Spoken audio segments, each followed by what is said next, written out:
আসসালামু আলাইকুম। আমার নাম সাহারা ইসলাম রিদিমা।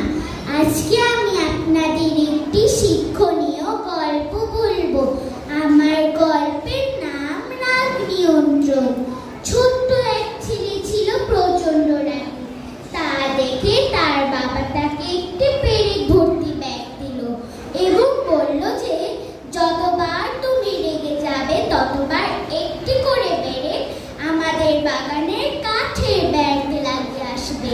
প্রথম দিনে ছেলেটিকে 37টি পেরেক লাগাতে হলো।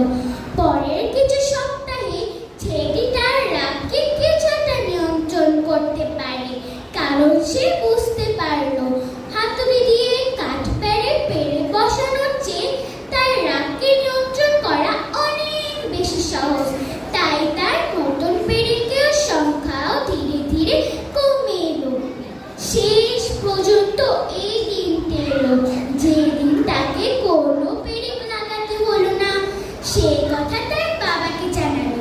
তার বাবা খুব খুশি হলো এবং তাকে বলল, তুমি যতদিন তোমার রাগকে নিয়ন্ত্রণ করতে পারো ততদিন একটি করে পেরেক খুলে ফেলো। অনেক দিন চলে গেল। একদিন সে ছেলেটি তার বাবাকে জানালো সে সবগুলো পেরেক খুলতে সক্ষম হয়েছে।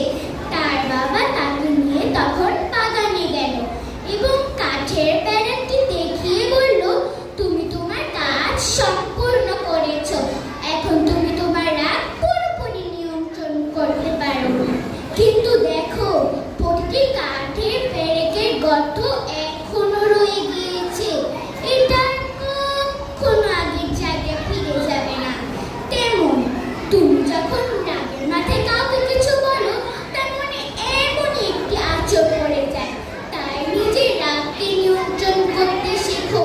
মনের কষ্ট অনেক সময় শারীরিক কষ্টের চেয়ে অনেক ভয়ঙ্কর হয়। তো বন্ধুরা, আমরা এই গল্প থেকে কি